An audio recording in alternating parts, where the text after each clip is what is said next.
আসসালামু আলাইকুম ইউনুস ভাই। ওয়ালাইকুম আসসালাম ওয়া রাহমাতুল্লাহি ওয়া বারাকাতুহু।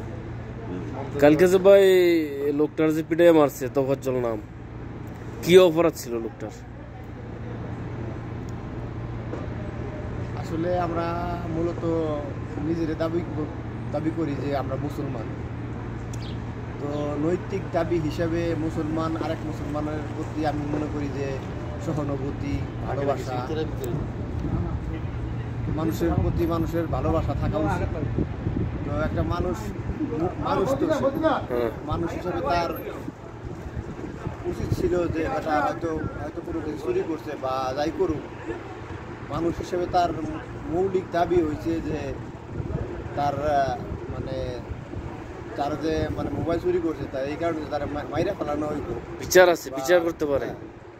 মাইরা ফেলানো এটা উচিত হয় নাই বা ভালো কাজ করে নাই। আমরা দেখছি যে ফেসবুকে যে 5টা বা 6টা শিক্ষার্থী নাকি লোকটা মাইরা ফেলাইছে বাস খাওয়াই। তো এইগুলো আসলে যারা শিক্ষার্থী, যারা এরা কি শিক্ষায় শিক্ষিত, আসলে মূলত এরা কি শিক্ষায় শিক্ষিত লাভ করছে আমার মাথায় কাজ করে না। হয়তো আমি প্রবাসী, তো আমার মাথায় এগুলো দেখলে হয়তো বিগড়িয়ে যায়। বা আমি কেন, প্রত্যেকটা মুসলমানেরই এই ভিডিওটা দেখলে হয়তো সে মনে করবো যে না, এটা তো হত্যা হয়েছে, আসলে মোবাইল চুরির বিষয় এটা না। মোবাইল চুরি করতেই পারে, হয়তো বেটার হয়তো বিপদ আপদ থাকতে পারে, অভাব-অনটন থাকতে পারে, এইভাবে বেটার খাওয়াইয়ে তারপরে পিটিয়ে মাইরা আবার দেবো, এটা মানবিক অধিকার, এটা মানবিক অধিকার লঙ্ঘন করা হচ্ছে। এখন আপনি কি হত্যাকাণ্ডের বিচার চান?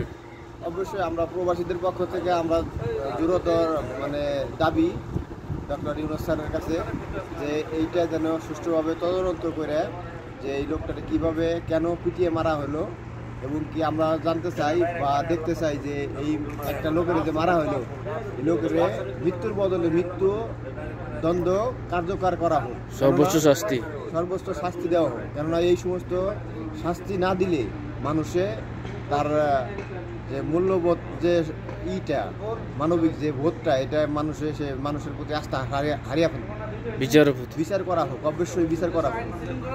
সর্বোচ্চ শাস্তি কি চান? সর্বোচ্চ শাস্তি অবশ্যই মৃত্যুদণ্ড কার্যকর করা হোক, কেননা ফাঁসি দেওয়া হোক।